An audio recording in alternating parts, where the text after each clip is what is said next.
flavors. Okay, gin. What's your favorite gin? I like anything that has nice imperial overtones to it. So there's a gin called Old Raj, which I quite like. But Now, Bombay imperial Sapphires. overtones. I'm not a gin expert, so what does that mean? Oh, just that if it has this sort of East India Company branding, that's usually a good sign. I see, yeah. It's not a particular quality of the gin itself. Yeah, I didn't know that was a reference just, to a particular way they do the No, gin. just the sort of references to the British Empire. Okay, I see, yeah. The gin and tonic with the quinine and the tonic was meant to be an anti-malarial treatment. So. Would you say you're a monarchist at heart, through and through? No, I mean, I believe in mixed government. So, there's an element of monarchism that should be present in a constitution. But no, I think monarchy as in the abstract is not an ideal form of government. Right. Do you think it's preferable to democracy? Do you think democracy is superior? Again, it really depends on the mixture of elements. And pretty much any constitution is actually more mixed than pure theory would lead you to think, right? So there are very few absolutely pure direct democracies, and there are very few sort of absolute monarchies of a completely unmixed character that don't have an oligarchic component, for example. Now, if you have a very small setting, a small group of people, maybe a democracy that is very egalitarian can work on the level of something that is even smaller than classical Athens, for example. But I think if you scale up from there, you need to have more of an admixture of different qualities, different human types in order to have a successful polity. Can you describe just what your daily, work environment is like? What do you do on a daily basis? Yeah, so day to day, I work at the offices of the Fund for American Studies. And at the Fund for American Studies, I run the Robert Novak Journalism Fellowship Program. This is a program that was established about 25 years ago by Tom Phillips, who was a publishing magnate, with the advice of, of Robert Novak, the syndicated columnist and a CNN host. And it was a program designed to give about a half dozen young journalists each year the financial support necessary for them to conduct a really in-depth investigation of a subject of their choice. The idea being to find people who are kind of young and up-and-coming, but who have not yet made their names, and to provide them the resources to write a first book or to do something that will really help them to advance their professional abilities. And so I run that program. On a daily basis, I check in with our fellows. I look at the work they're producing in terms of sort of the research that's going into and the reporting that's going into their year-long projects. And then I also sort of plan events connected with the program, such as we're doing a big dinner in New York City on September 12th. So that's what I do day to day at the Fund for American Studies. And then I'm also editor of Modern Age, which is a quarterly conservative publication published by the Intercollegiate Studies Institute. Modern Age was founded back in 1957 by Russell Kirk. And because it's a quarterly, I'm able to do the editing required for that on a sort of nights and weekends basis. And that I enjoy very much. And then I also do a fair bit of sort of freelance writing and journalism. I'm a columnist for the Spectator USA, for example. What's the animus behind Modern Age? It's been around for such a long time. Yeah, I mean, the whole idea is to have something that is presenting the thoughtful side of conservatism, and that is not just, sort of a purely scholarly work, but that has a real literary quality to it, and that is actually engaged with the flow of ideas in America today, whether those are political ideas or cultural ideas, aesthetic ideas, philosophical ideas, or other layers. So we try to be very well-rounded, but there is a certain political tilt to it in that it has a kind of a certain traditionalist conservatism that it's known for. So you're trying to get kind of that Zen spot, that kind of, you're still approachable to a larger audience, but you're also bringing in that kind of quality, scholarly influence approach. Well, right? That's exactly right. I think it is lamentable that the academy has kind of segregated itself from American life, and that when academics do interact with journalists or with members of the public, they tend to do so on a plane of expertise as opposed to the idea of addressing fellow citizens who are quite intelligent and who are capable of understanding, even if they don't have all the background that a scholar may have, who are nonetheless capable of understanding the fundamental questions that a scholar should be dealing with. So we try to reconstruct that sort of republic of letters, where citizens from different walks of life can engage with one another, if not as equals, then certainly nonetheless with a degree of respect that allows them to meet on a common plane. Yeah, so you're kind of bringing a high culture mixed with populism. You know, you're bringing something together to have that kind of. I like that. It's a good idea. Is it? Do you find it hard to accomplish in the environment that we're in politically and culturally? No, I actually find this is a very exciting moment Yeah. culturally and politically. And because, in some ways, the dominance of the left within our culture is so great, there is a tremendous appetite and a tremendous audience for any kind of serious conservative alternative. And right now, you have a lot of sort of new conservative websites and other outlets that have a very sort of immediate political and populist bent to them. But the nice thing about modern age, having been around for over 60 years now, is that it's able to do things in a kind of slow and reflective fashion. So it's able to represent even a side of conservatism that right now, when conservatism is actually a very exciting and interesting thing, Mm-hmm. is still underrepresented. It's Mm-hmm. something you can't really do on a website, but with a quarterly journal, you can actually go into depth Yeah. on serious philosophical issues. And you don't take a real stance probably between this little recent discussion you see somewhat online in the media between national conservatism and the official conservatism of the DC kind of beltway establishment conservatives. Do you kind of just see are you in a different world than that conversation? Or No, I wouldn't say I'm in a different world. In fact, with modern age, we really try to represent the best in all sides of the conservative movement and to bring them into communication with one another. Mhm. And that had actually been one of the traditional functions of the journal, much as National Review in its early days had both traditionalists like Brent Bozell and then also fusionists like Frank Meyer and rather Machiavellian thinkers like James Burnham. We want to have that kind of spectrum in modern age. However, I myself am actually quite on the side of what's called national conservatism now. And in fact, I was one of the speakers and one of the presidium members, one of the planners for the National Conservatism Conference that happened in D.C. about a month ago. So you lean in that direction. That's right. I lean in that direction. I think that's fair to say. So, but you're trying to take kind of a kind of Captain Planet approach where you bring all the powers combined and you get something interesting in that combination. You want to have any publication needs to have an interesting conversation going on. You don't have a monolithic. There's a balance to be struck. On the one hand, you want to stand for something, but you also want it to be open to challenge, open to interesting conversations. And what you stand for has to be something that you're able to bring to an audience that is not necessarily already a true believer. Mm-hmm. And I think that's one of the failings of so much of our media today, whether it's on the left or even on the right. And it's something that I've tried to avoid, both in the past when I was editor of the American Conservative magazine. I tried to bring together a very interesting conversation, a very interesting set of voices. And it's what I'm trying to do now with Modern Age as well. Mm-hmm. So I'm trying to unpack kind of where we're at right now in the context of the broader political and cultural moment, Mm-hmm. So we've got this conservative internal fight for what does it mean to be us? What is this whole thing about? And but then you've got this larger context. And I wonder how many people who are not in the trenches of this discussion, I wonder what they think about where conservatism is going when they think of what a conservative is. Have you ever thought about how, obviously in popular media, it's Trump, Trump, Trump. This is, you're with Trump or you're against him, right? But I'm curious if that's sticking to the independents and people who are not committed to a conservative ideology but are open to it. I'd say two things are happening. On the one hand, much of the media has the story backwards. They think Trump got elected, and how Trump got elected is mysterious, right? It's meant to be, some sort of Russian conspiracy, or it's because, Hillary Clinton was supposedly, a really bad candidate, which, by the way, nobody was saying until she lost the election. Everyone expected her not only to win, but to win big.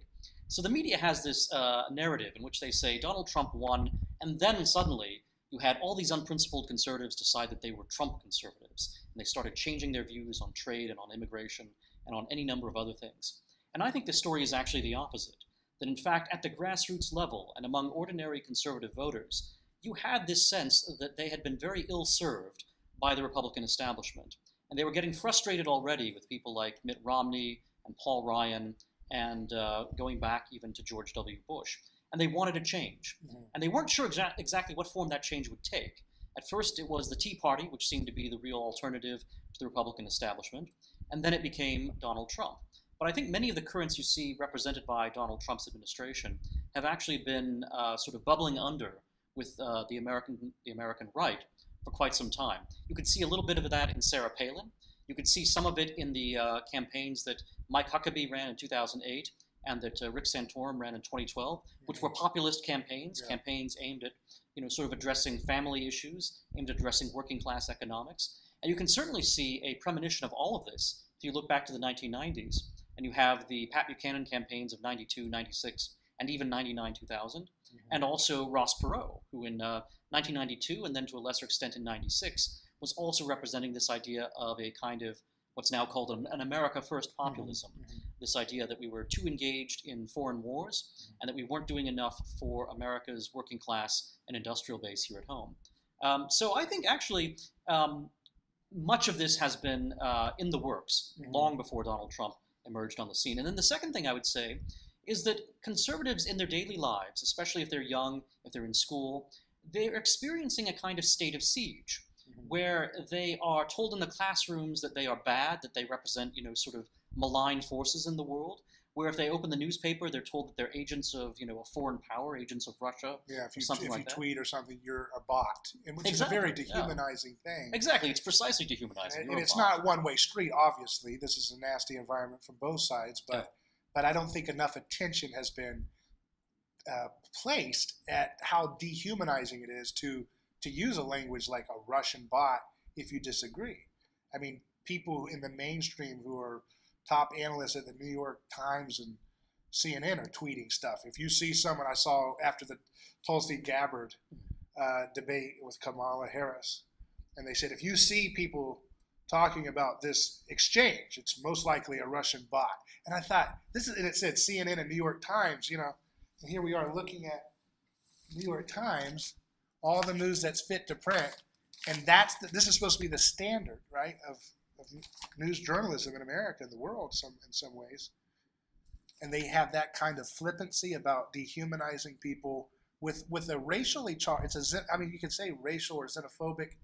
You are a foreign power, or you're in league with them, and we're not even sure if you're human. I mean, to me, that sends really scary alarm bells for me, because I look at things from trying to stop violence, mitigate dehumanization campaigns wherever they are. I'm not committed to being a biased ref when I see two ideologies battling in public discourse. I think there's a way to tone it down dramatically on the right as it pertains to the border issue. I think the language of invasion and stuff is not acceptable.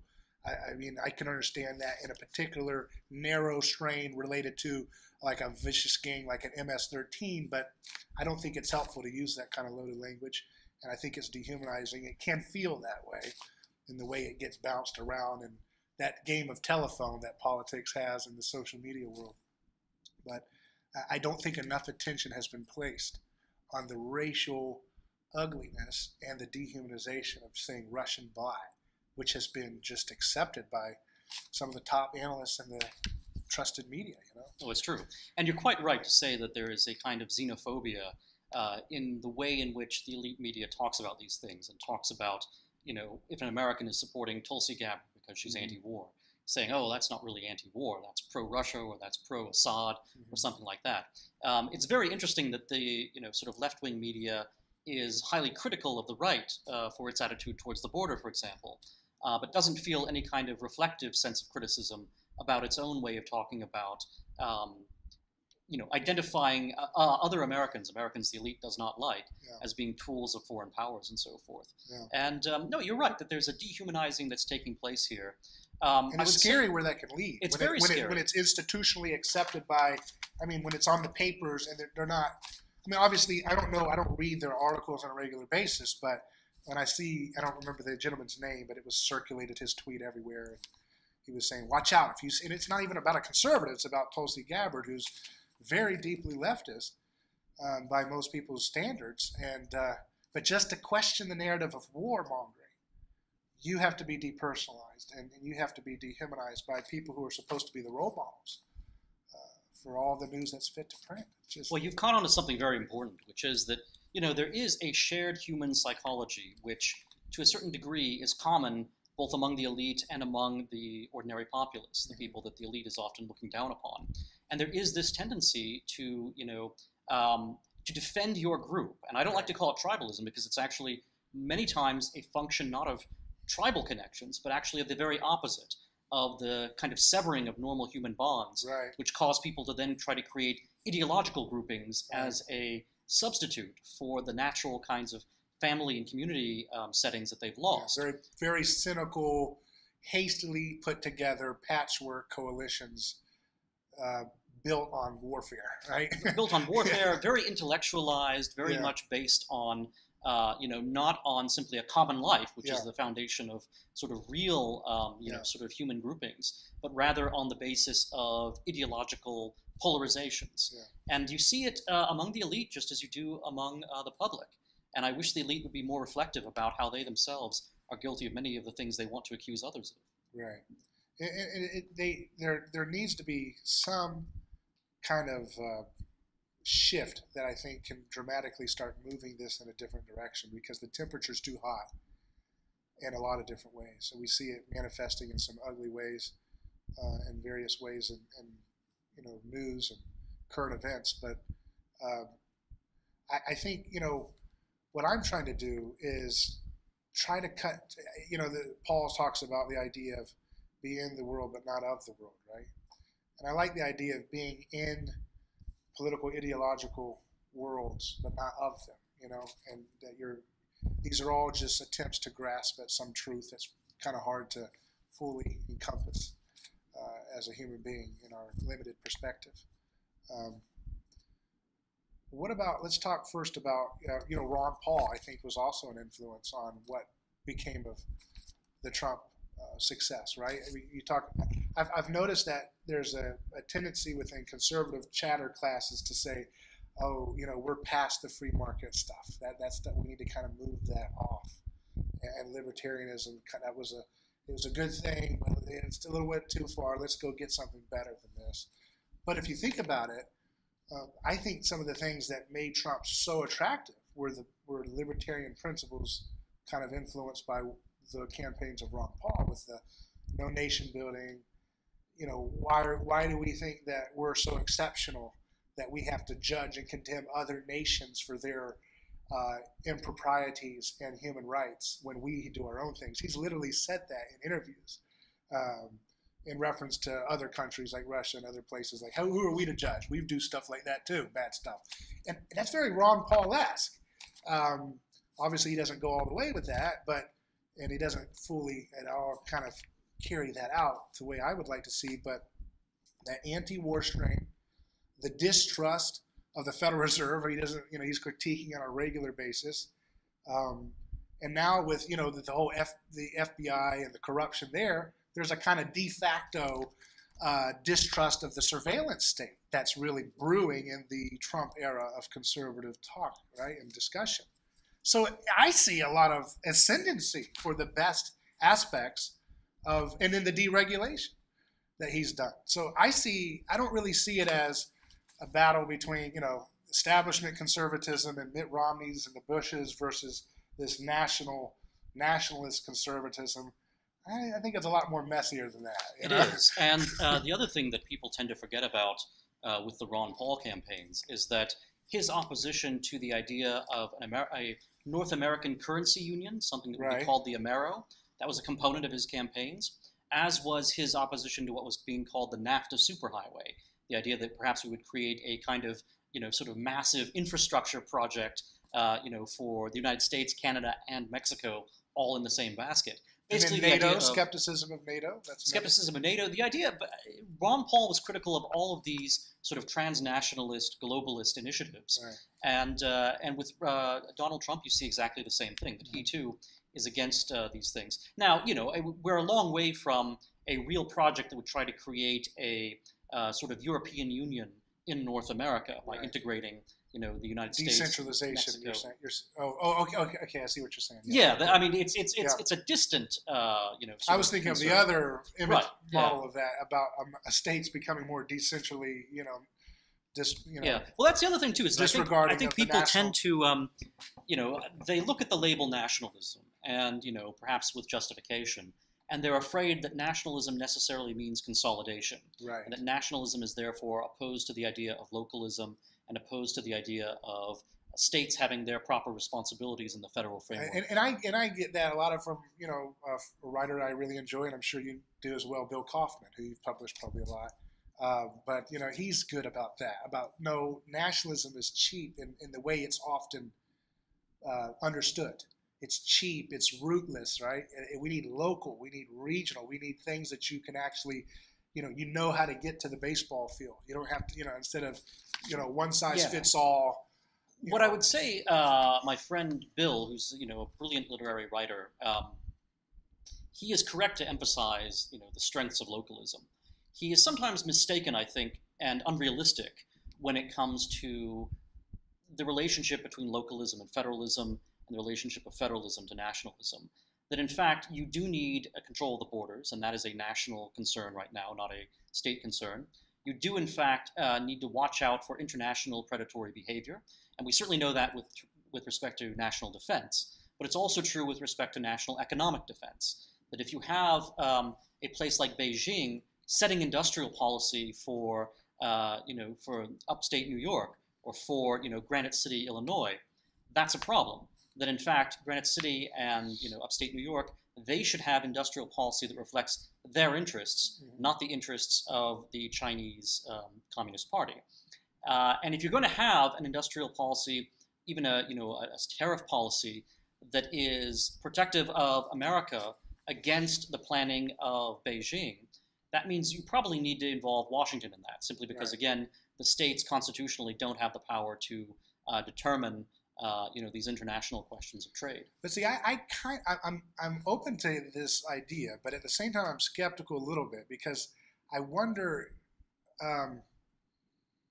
how much of this is we don't know how much of the decline of our industrial base is laid at the feet of government intervention into so many areas of our lives that we take for granted, and we don't connect the dots as to how that would affect industrial working class people.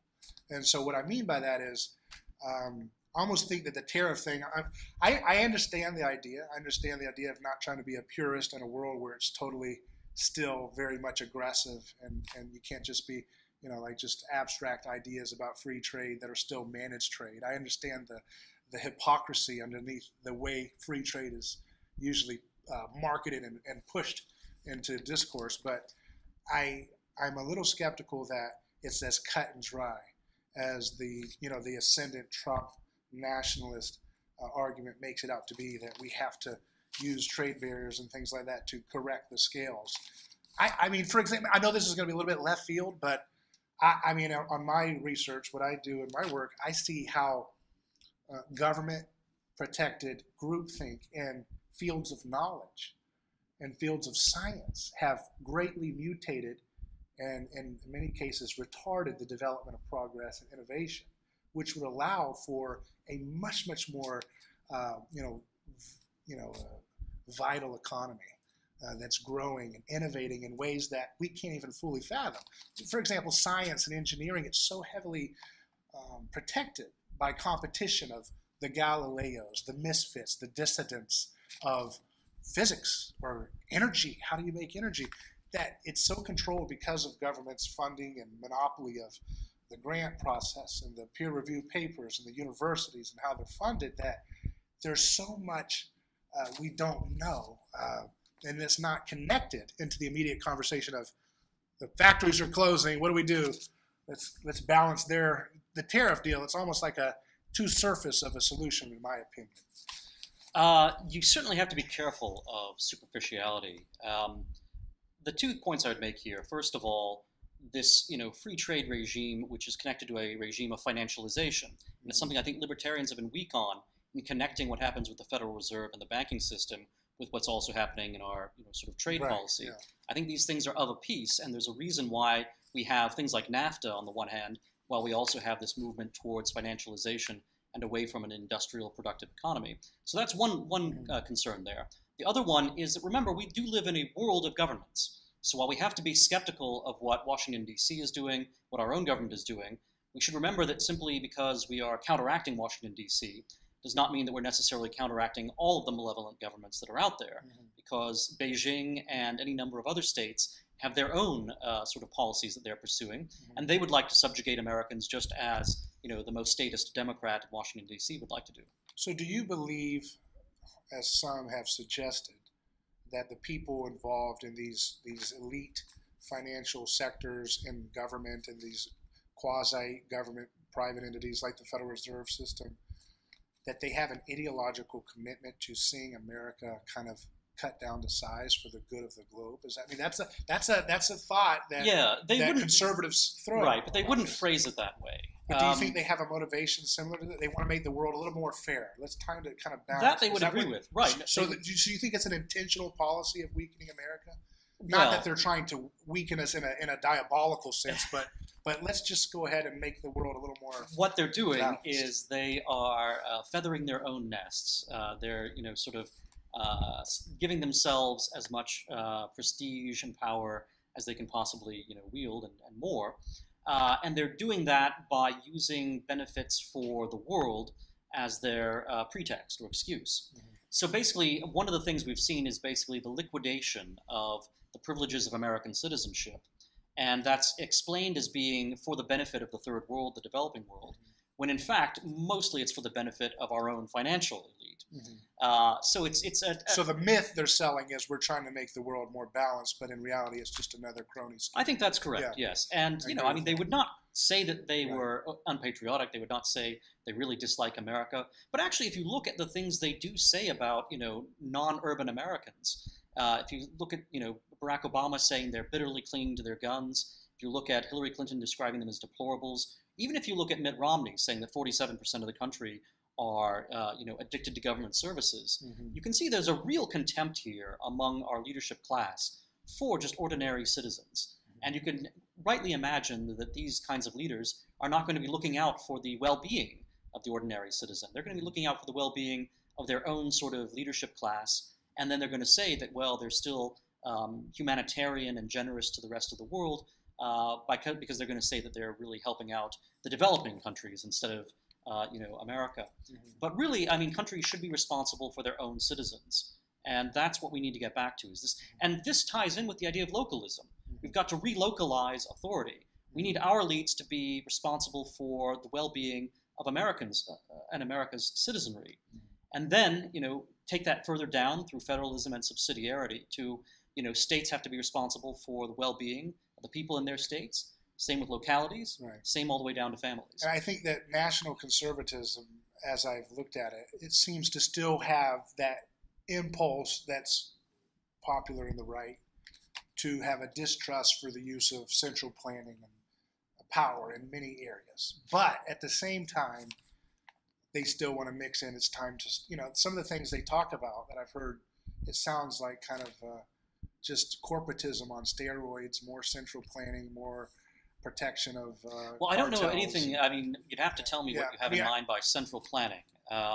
It seems to me that anything on a Leninist or a socialist model. Well, I'm not talking to fairly. That. But just kind of it's kind of what we still see when we look back at Bush years. The corporatism, a little bit more. That was obviously a little more globalism, but you have to have subsidies and what they're doing, for example, in the agricultural sector, where we have to beg Japan to, please, can you buy some of this soy and farm products and donate them to countries in Africa just to kind of mitigate the severe pain of all of these trade wars. Well, hold on now. Hold on. So if a libertarian is going to say that the American agricultural sector... By the way, I'm not a libertarian. Well, no, but I'm just going to say, it's one of the things you hear libertarians say is that, well, now we have, money going to agriculture from Washington because of, the so-called trade war. Well, it seems to me that the American agricultural sector has been drawing money from Washington, D.C. for a long, long time. And again, I'm not blaming this on the new Trump as if something new. I'm saying it seems like kind of warmed over justifications for continual subsidizing of these big farms. That need say again, you have to be exposed to more. You have to look at look.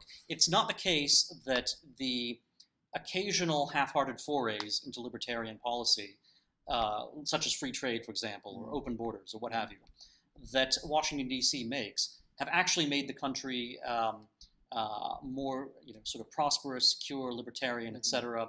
Oftentimes, what it's done is actually to introduce despair into the heartland and introduce, a sense of alienation, loneliness, being a stranger in your own country that has actually been very detrimental and destructive to the lives of thousands, if not millions, of Americans.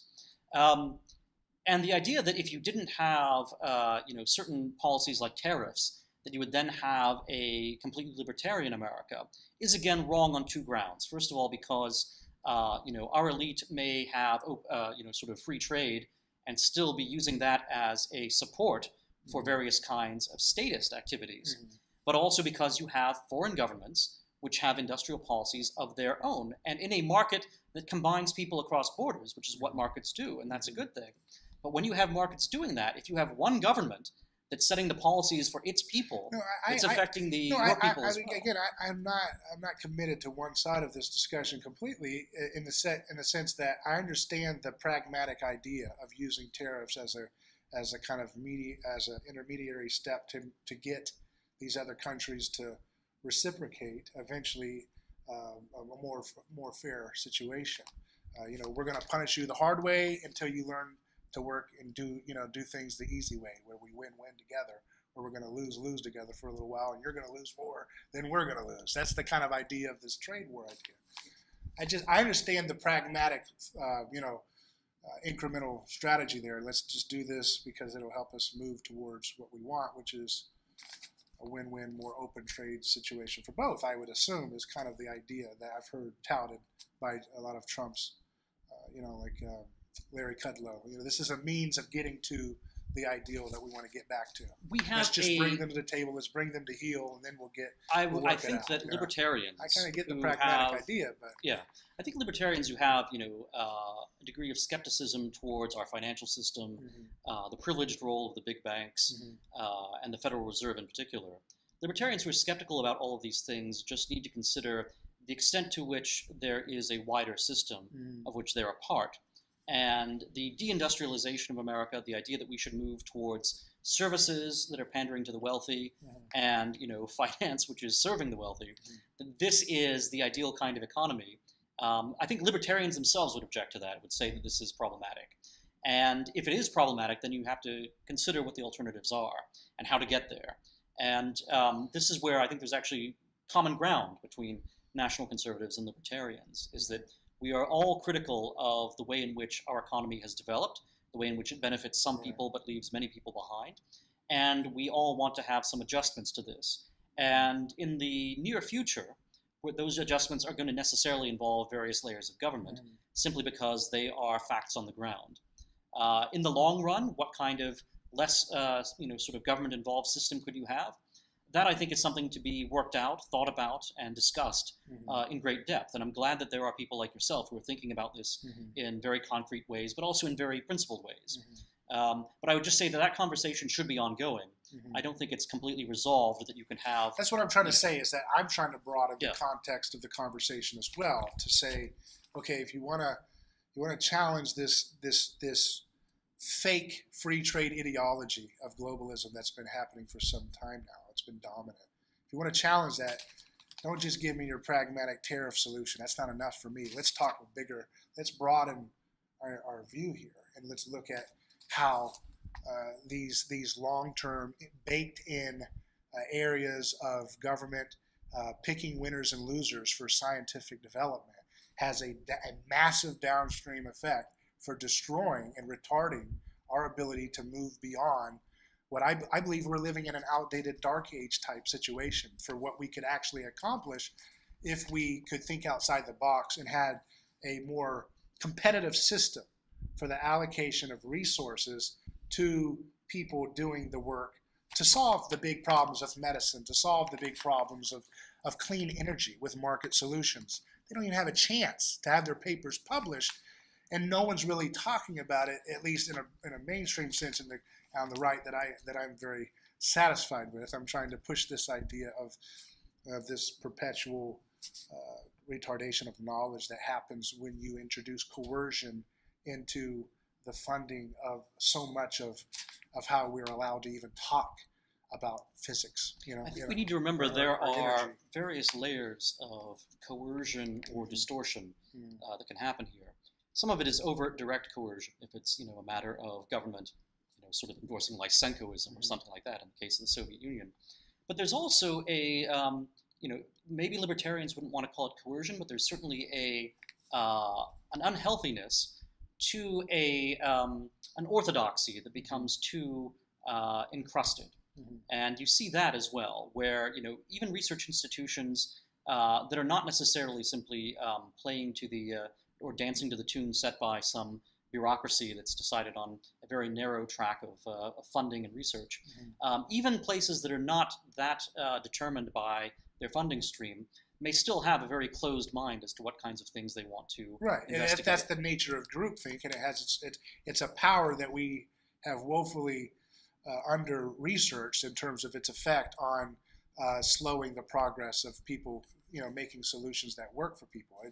It's not, people are always prone to say, like, for example, why haven't we cured cancer since the war on cancer was started with Nixon? And then the populist sentiment, if you ask the person on the street, is, oh, they're not going to let that cancer cure happen.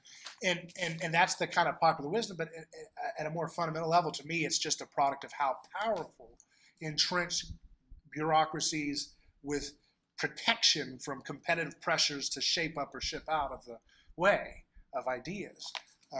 They can just keep rolling over with the groupthink, a narrow prism, that kind of tunnel vision that happens with institutions, and they don't have to sweat it because they don't have to worry about loss of job or loss of prestige or income, because it's a politically determined system that's monopolized, whether you're talking about the state or federal level, for issuing grants and handouts and everything to do research funding and to get those positions of power in your department. So I have a big problem with that, and I think that's something that we should talk about in this like you said, a very exciting time where we have the cement is liquid, it's soft. We can shape a new kind of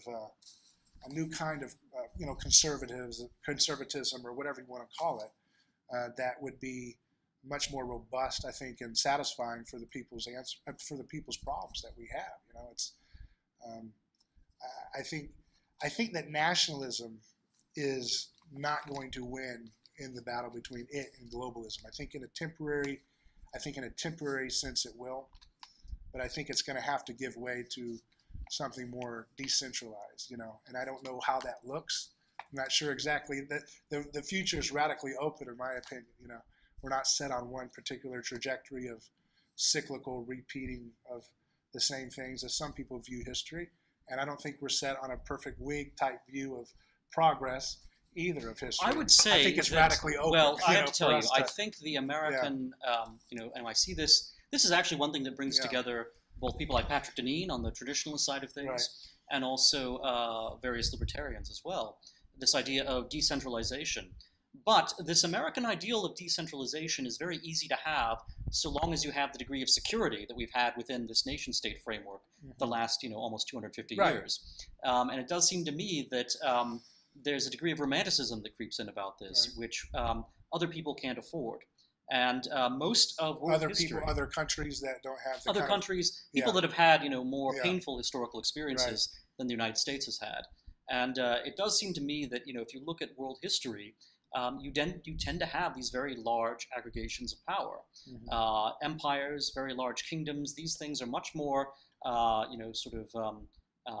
characteristic of history than periods when you have small city-states that are totally independent and that are not sort of overawed by a Persian Empire or by being incorporated into a Seleucid and a Ptolemaic Empire, or ultimately the Roman Empire. These things, or look at China, right? China has had this imperial dimension to it in terms of its scale for a very long time. Now, that's not to say that empire is inevitable or that it's good, but it does say that this is such a persistent feature in world history that when we criticize it and when we think about alternatives and ways to mitigate it, we have to be realistic. I totally get the pragmatic approach of nationalism as a stopgap to kind of, all right, we've got a radical, we can go we're stuck in a mud. We can go deeper into globalism and this kind of phony market, neoliberalism or whatever people want to call it, or we can try to reverse and go back into a more localist approach. But I don't think we're going to be able to reverse. I'm not a romantic Jeffersonian Republican type person. I think it's something we haven't thought of yet. That's the nature of these things, especially given how exponentially culture is rapidly changing. And I think a lot of that has to do with the technology development that especially communication technology with these HD, 5G phones that we're going to have soon, where you can have lightning fast, high definition capture of content anywhere in the world. It has this way of like radically, in my opinion, accelerating our ability to try new weird experiments and stumble along as we go. I want to bring it to the Girardian element. I'm a fan of mimetic theory, Rene Girard, and I think it kind of throws an interesting twist to this whole conversation we're in. And again, this is a conversation for those who, have a little bit of background with Rene Girard, just for the sake of brevity. But do you see, you were talking about how market ideology, as it's popularly been practiced by conservatism and Republicans in Washington, has led to despair and alienation. And I thought about that when you said, I agree with that. But I wonder how the role of Christianity and the foundation of Christian ethics or Judeo-Christian ethics in our tradition, as imperfectly applied and worked out, obviously as it has been in our brief history on this continent here as a country. I wonder how that plays a role as opposed to scapegoating capitalism. I think capitalism hasn't had a full good go at it in terms of being able to. I mean, obviously, I'm not a protector of the ideology itself, but I am first and foremost someone who's trying to see how to live an imitation of Jesus as it relates to my neighbor in the most basic level, to say, when he says, do not resist evil with violence, these are not Hallmark card greetings. These are not wishful thinking. These are not things to be totally privatized as, if you're in a buffet line at a restaurant, you let them have the last roll when you wanted it. Those are great sentimental versions of this idea, but it's way bigger than that. It's a political thing. Turn the other cheek is a social ordering principle. It's totally political. There's a spiritual side, but it's totally political. At the same time, it has an implication for how we're going to make community together, or how we're going to have our relationships worked out on a collective level. And having said that, I guess my point is, with mimetic theory in light, Girard is saying that because of the influence of Christian tradition and the Gospels, subversive, slow breakdown of strong structures of power, like empire, right? Like these big, powerful, governments in history. The cat's out of the bag in his theory. You can't go back. The more Christian concern for victims, whether people reject Christianity as a metaphysic and as a religion, we're still fully infected by the ethic and the aesthetic of Christianity. No matter how atheist or whatever we try to pretend, we're still wrestling with those feelings and those things that have been the foundation of our tradition. I don't know. I don't know if we could go back to these. I think we're in a really interesting time where governments and big powerful institutions, the more they're infected with Western values, which are underneath, which are above Christian ethics. I think the more you're not going to be able to have these empires. Well, there are two interesting things happening simultaneously. On the one hand, there is a growth of Christianity in China and in East Asia in general. Now, where that will lead and whether the Chinese state will be successful in trying to repress it is an open question. And we've seen some sort of troubling developments in terms of the Roman Catholic Church forming a sort of concordat with Beijing. But the underground church in China is also growing, and there's a sense that the Chinese state has to deal with it and has to accept it because they probably can't, simply due to the Christians, what they're doing to the Uyghurs right now. So that's one development, which is, in many respects, and probably in all respects, hopeful. At the same time, there is a struggle going on in Africa, sub-Saharan Africa, between Christianity and Islam. And Islam seems to be growing at a somewhat more rapid pace than Christianity. And it's troubling because, this is tied in not only with population growth, which is, a natural and good thing, but also with coercion. And, there's certainly violent strains of Islamist radicalism at work in sub-Saharan Africa, which they're contending to have, the continent of the future. I mean, Africa's population growth is going to be very strong into the 22nd century, whereas almost everywhere else, including East Asia, is seeing population growth slow down and stop quite soon. So this is where some of the struggle for the world is taking place in terms of Islam versus Christianity in the developing world, and in terms of the world that's already developed, a place like China. Is this Chinese empire going to be unwound or transformed by Christianization, or will that sort of trend of Christianization taper off at a certain point? It does seem to me that there's a danger, and you've seen it in the West, of immanentization of Christianity, of taking Christianity, secularizing it, of taking, for example, the Christian concern with sin and inverting it. So instead of being a Christian who, sort of keeps an account of the things you've done that are offensive to God, and then making amends to God for doing that, instead of that Christian attitude, switching it around and saying, well, these are my sins.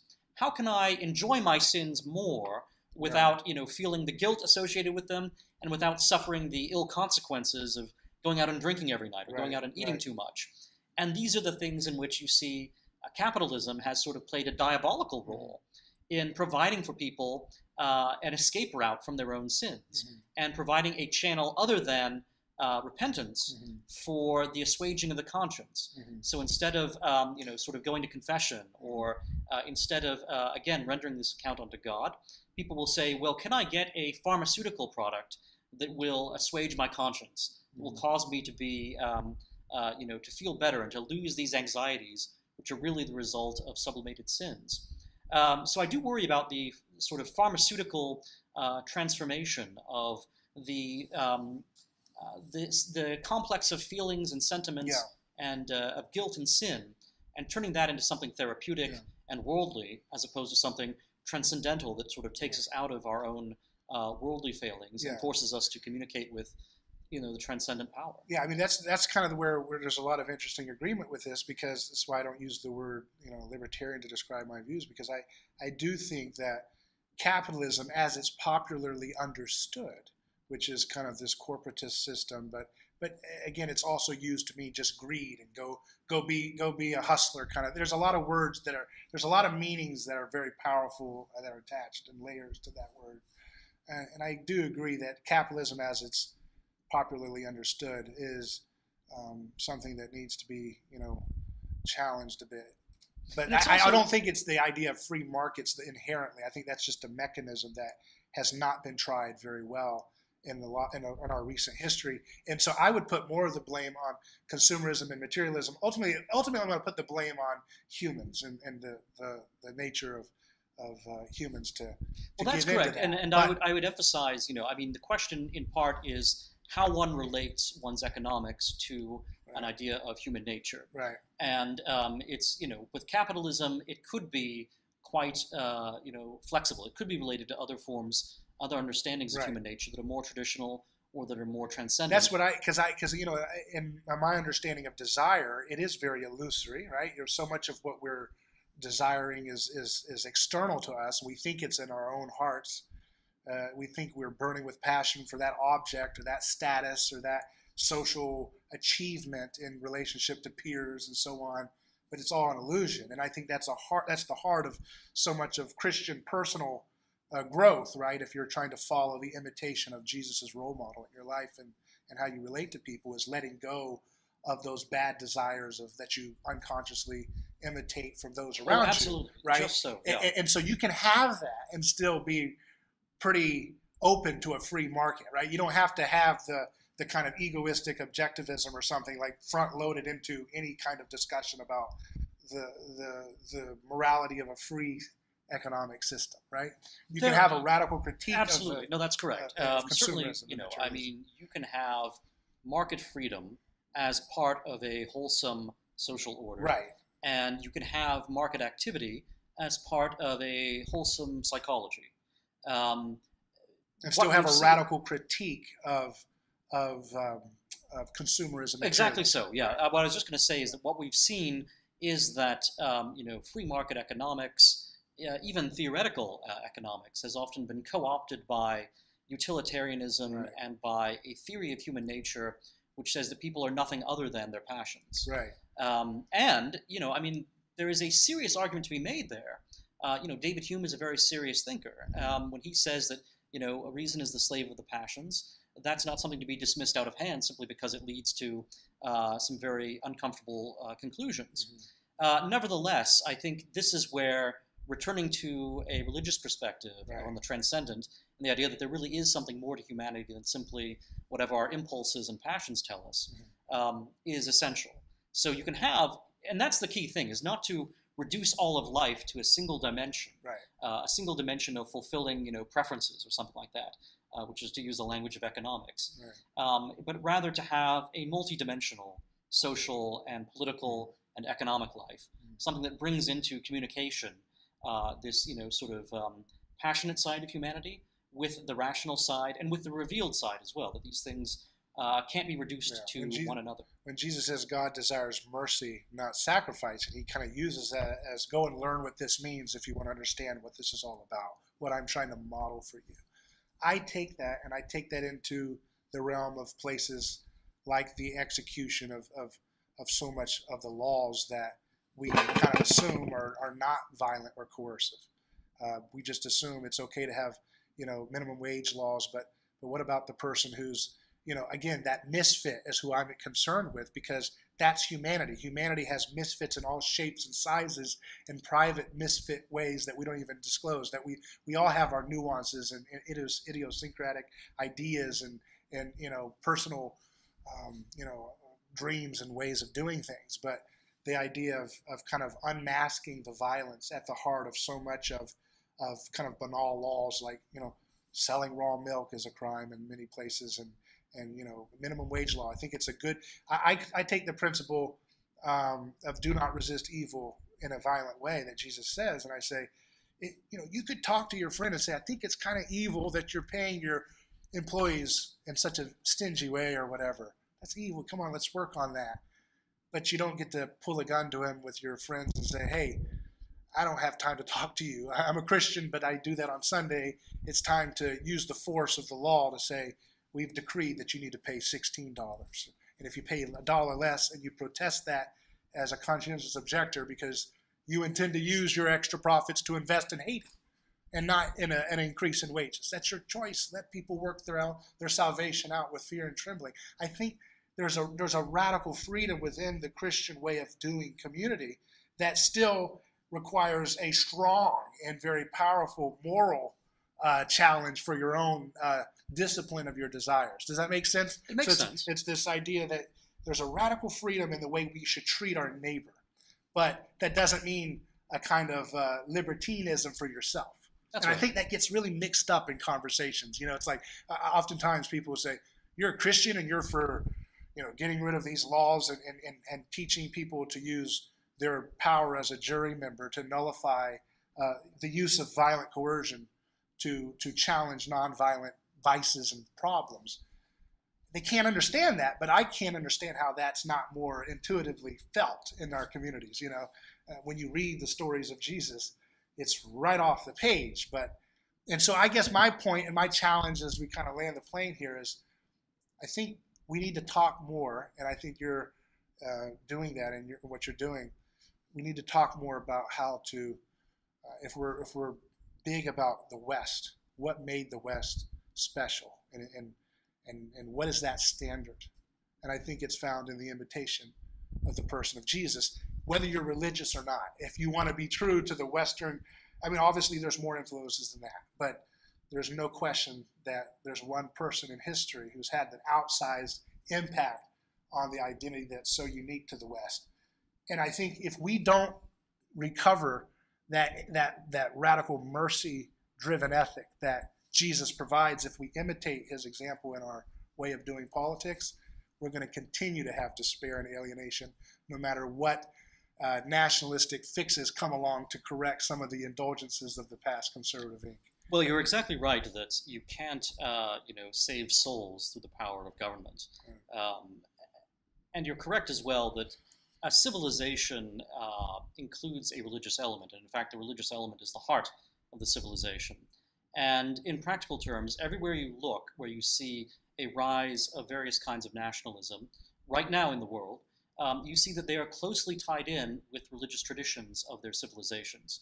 So in India, you have the BJP party, you have Modi, who has, of course, this Hindu element to his nationalism. In Israel, you see that the governing coalition, until just recently, and Netanyahu's kind of gotten himself into some difficulties here, but the governing coalition has been basically the nationalist conservatives along with the ultra-Orthodox and with the Orthodox in general. You see this in a place like Russia, where Vladimir Putin clearly sees a need to provide honor to the Orthodox Church as a bulwark of his own power. That, if Putin were to try to do this as a pure secularist, his power would be endangered. He needs to have that connection to something that's larger than himself, or else he is going to be swept away. Now, in these different places, we see these things playing out in better and worse ways. Simply to see the phenomenon is not to necessarily approve of the way it plays out in each place. Here in the West, we have this fundamental question of what is the Western religion? It is Christianity, but clearly Christianity can mean many things. Mm-hmm. What does it mean to say Western Christianity? What does it mean to say a religion of the West? And it has to do with this Augustinian tradition, which is, I think, somewhat distinguishes the form of Christianity that has prevailed in the West from the form that you might find in the Orthodox churches to the East, or in Ethiopia, for example. It has to do with this weird combination of Catholic elements, Protestant elements, and also what have been called Socinian elements that you find in John Locke and others, which have a tendency towards secularization.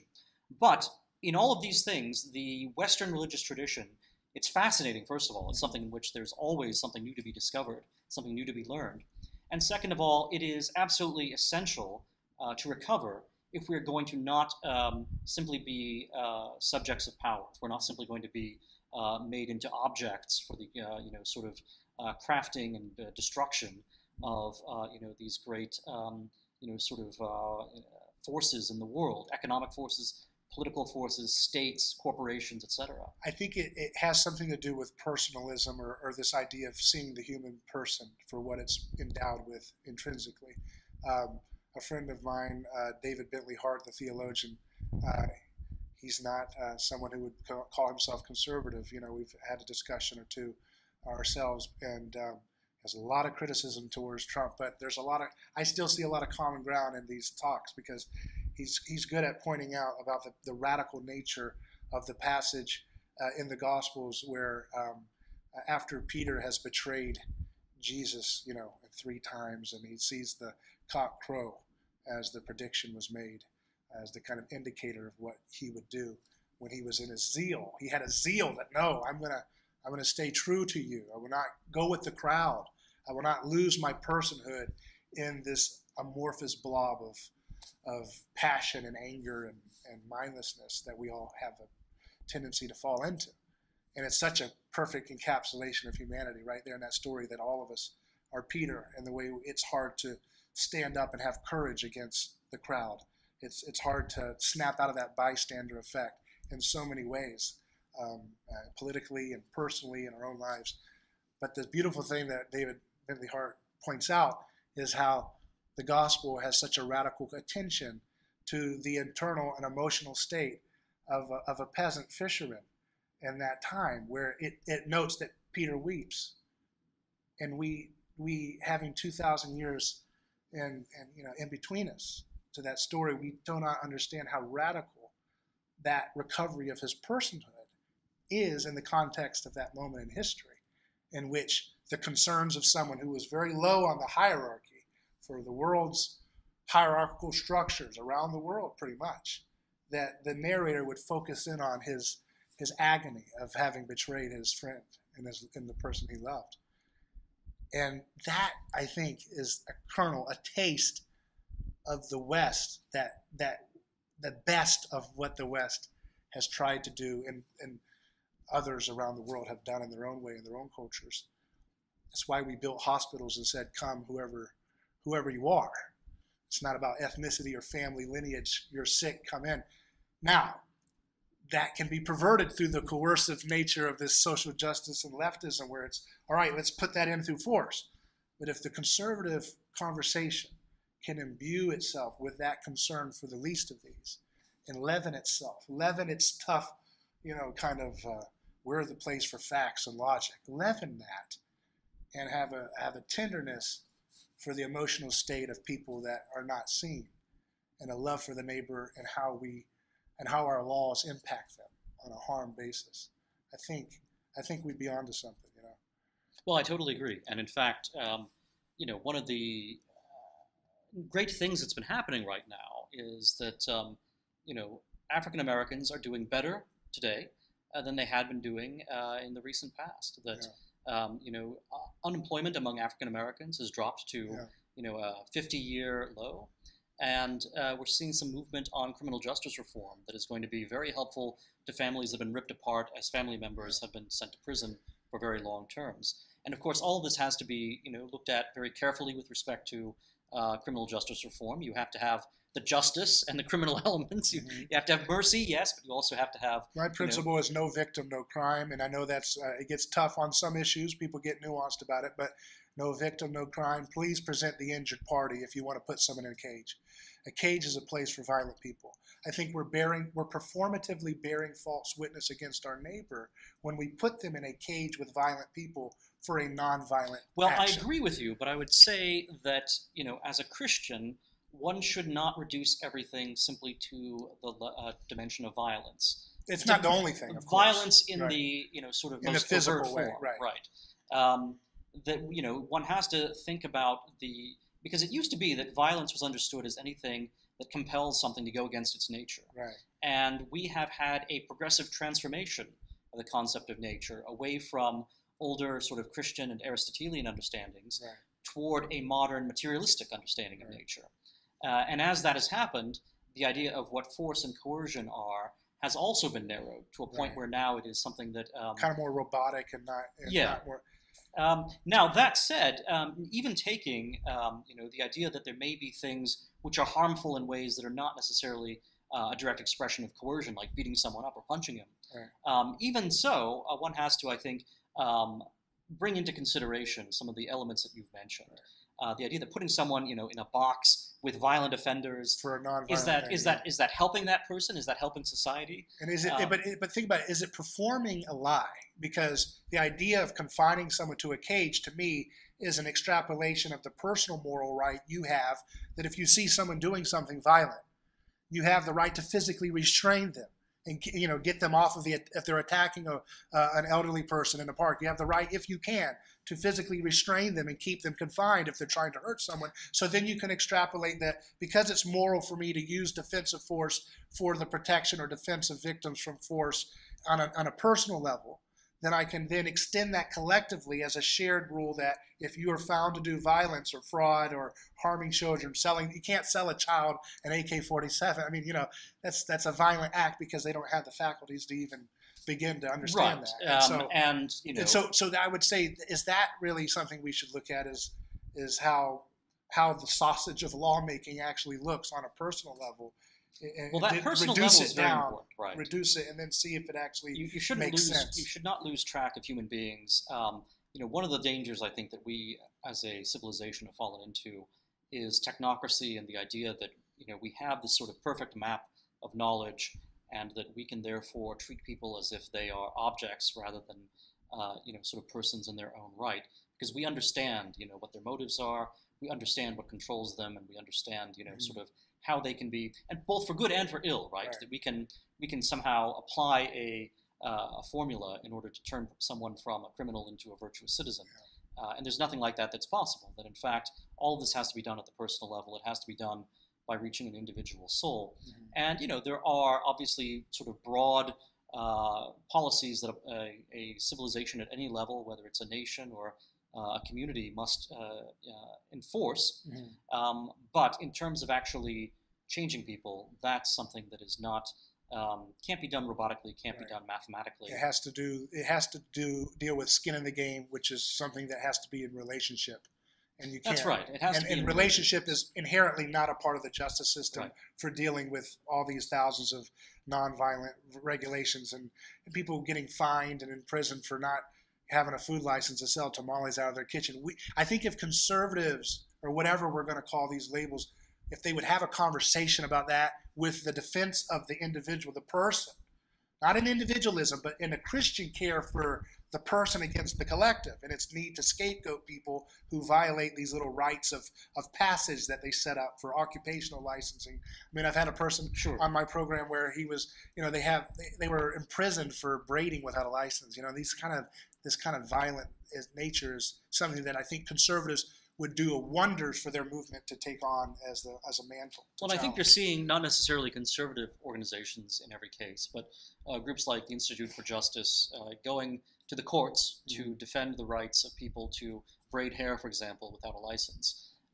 It's obvious that we have, excessive licensing regulations right now in this country, and a lot of those are local restrictions. A lot of those are not, Uncle Sam saying you can't do this. A lot of them are local governments and states that have been captured by, sort of the interests of local businesses, which have said, hey, we want to protect our own sort of market share, and therefore we're going to insist that, the state of Colorado or whatever have this sort of protection for people who want to do manicures or people who want to do, hairdressing or what have you.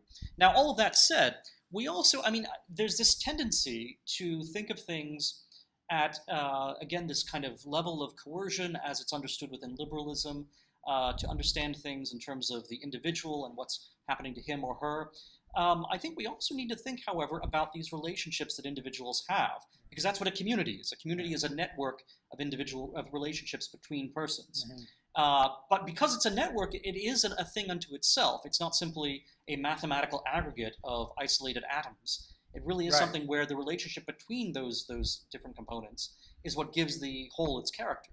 And the defense of the character of wholes, of interrelationships, is very important. And to a liberal, when you defend those kinds of relationships, it looks as if what you're doing is coercive. And I would say, as a conservative and as a critic of the excesses of liberalism, that in fact that is not coercion. So take, for example, marriage. Liberalism has always been on the side of very free elements, a very free approach to divorce.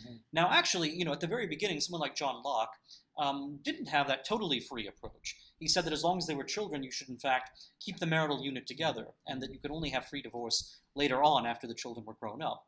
This has now gone very far. However, you've had liberalism take it to the point where not only is divorce readily available, but even as a marriage exists, it is as if they were just two individuals cohabitating in a shared building.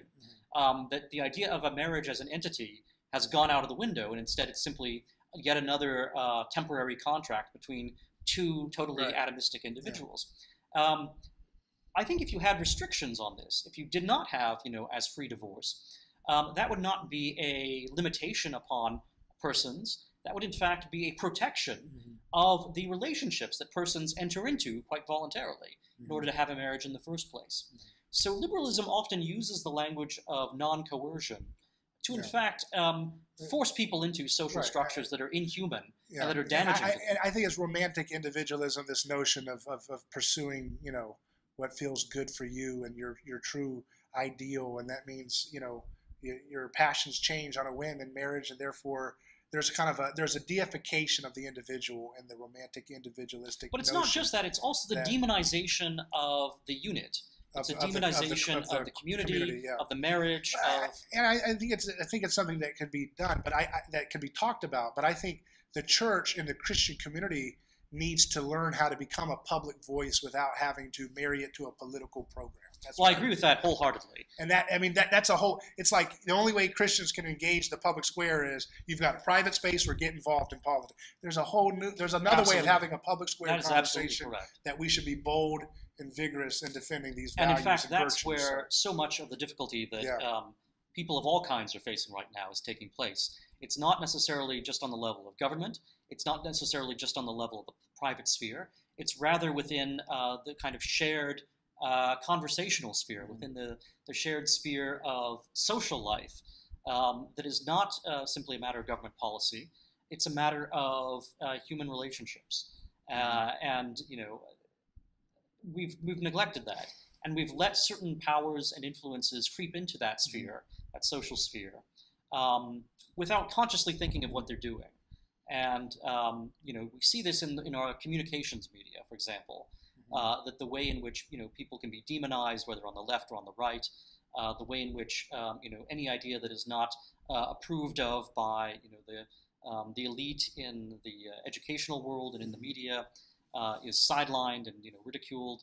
All of this has been very damaging. We need to get back to a sense that human beings can form societies and defend those societies without being co-opted into either totally privatized or else turned into state power and the crudest form of coercion. You've been at this work for a long time, a long endeavor, a lifelong passion for this. What's your highest hope for your endeavors that you can contribute to? Individually, or in terms of just how I'd like to see What's your things? highest hope of what you would like to see in the way you're, my highest hope is to clarify what's actually happening in the world, and to provide in many ways it's more perhaps of an educational role even than it is a journalistic one. But I really want people to understand the consequences of philosophy for ordinary life, and vice versa. I also want them to understand the dignity of ordinary life and the need to protect that, the need to protect just ordinary, sort of family and community and just, the existence you have as a person who is comfortable in your own skin. The need to protect all of that against, ideological forces and other powers that would like to come in and transform everything into raw materials or commodities or mere sort of objects for the application of power. So there's a philosophical tale to be told here. There's a tale of politics in terms of what's happening in America, and there's a tale of history as well. And all of this seems to me, this narrative, this discourse, this great sort of understanding of our world has been distorted to a tremendous degree by institutions which have been, in some cases, just short-sighted. And they're pursuing very narrow understandings, as we see in the academy. You've talked about research paths in science, which have been dictated by convention, by an excessively an excessive degree of groupthink, right? Or by government funding, which has said, research this, don't research that. And you see that in the humanities as well. And they don't know what they don't know. That's the thing. They don't exactly. know. And you see that in the humanities as well, where basically our understanding of history, our understanding of philosophy, all of these things have been turned into non-public discussions. They've been turned into sort of private gardens for small sets of experts who have ideological biases and have therefore sort of cut the public off from its rich patrimony of civilization. And I see my sort of life's mission as being to break that down, to let the public have access once again to the commons, the civilizational commons of our patrimony. So we're in wild times. The tasks and challenges are great. So how do you feel? I actually feel very optimistic. Good. And, I remember the situation 15 years ago where the things we're talking about were all sidelined. They were not part of the conversation. You couldn't talk about, the idea of localism against, sort of the war on terror of the time. You couldn't talk about the idea of sort of what we need as... Corrupt police at the top of FBI. I mean, that's a huge That's thing. right. You had this concentration of power that was wedded to this ethos of consumerism as well. Remember, when George W. Bush came and spoke after 9/11, he said, "Go out and spend." You had these car companies, that were taking the, sort of brave words that had been, spoken on that plane over Pennsylvania, "Let's roll," and turned that into a slogan for "Let's buy a new car, yes, let's roll." Yes. All of this had been combined in a way that seemed to make the idea of a humanity that is not wrapped up in this kind of end of history, final conflict to export democracy and markets and so forth. It had been the worst parody of Francis Fukuyama's world was the one we were living in 2003. And all that's gone now. Now I think you have a return to reality. and a return to the human person in many respects. So we're in exciting times. There's a lot of opportunity, a lot of potential risk too. Yeah. That makes it exciting, doesn't it? That's life, and that's how it should be. Yes. Well, thank you. Appreciate it. Thank you, David. Thank you. And thank you. Yeah, thank you. Well, that was fun, huh? Yeah.